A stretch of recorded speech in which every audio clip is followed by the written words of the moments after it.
Reyna nakabalik na sa pangangalaga ni Ate Roda ayon sa kanyang live.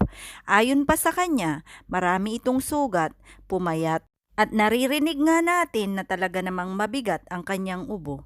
Ganun pa man, laking pasasalamat sa lahat at tila bang nabunutan tayo ng tinik dahil sa kakaisip kay Reyna sa kanyang kalagayan sa pangangalaga ni Mang Nestor.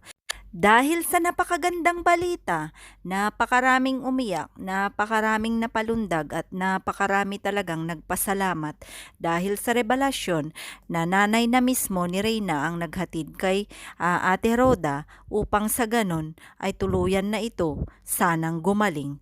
Mga kareyna, pakiusap din ni Ate Roda at sa mga sumusuporta kay Reyna na sana ay wag na nating i-bash or wag na nating pag-usapan si Mang Nestor o kay Ate Melanie. Ngunit napakaraming nag-appreciate kay mama ni Reyna dahil sa kanyang ginawa para sa dalaga. Looking forward na tayo mga kareyna sa mga susunod na kabanata ng buhay ni Reyna. Sana ay nandyan pa rin tayo, masaya na sumusubaybay at talaga namang magla-like, mag-share sa ating mga videos or sa mga videos patungkol kay Reyna. Napakalaking tulong ito ang ating mga komento upang maipaabot ang ating iisang adhikain at mithiin para nga sa kabutihan or ikabubuti ni Reyna.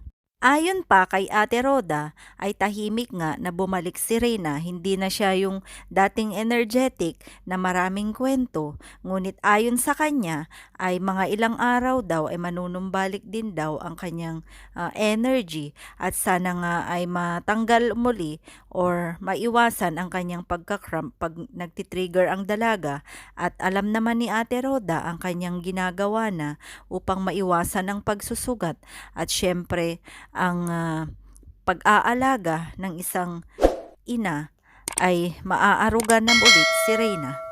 Sa ngayon ay napakarami ng panatag, lalong-lalo na sa lahat ng mga senior citizens na talaga namang napakaraming naglalaan ng oras, nagbibigay or nag-iiwan ng kanilang mga adhikain, mga komento sa ating munting channel. Alam ko sana ay kahit papano nakatulong din ito upang sa ganun ay mahikayat ang lahat na maipanalangin si Reyna at maipaabot ang lahat ng ating adhikain para sa magkabilaang panig. Kaya maraming salamat sa inyong lahat, sa lahat ng nag-subscribe at nagtitiwala sa Kalingap Team. Maraming salamat. Sana ay maisama nyo na rin ang aking munting channel. Salamat sa pagla-like at pag-share at sana ay maisama nyo na rin na isubscribe ang aking munting channel. Maraming salamat at mag-iingat po tayong lahat. God bless mga kareyna.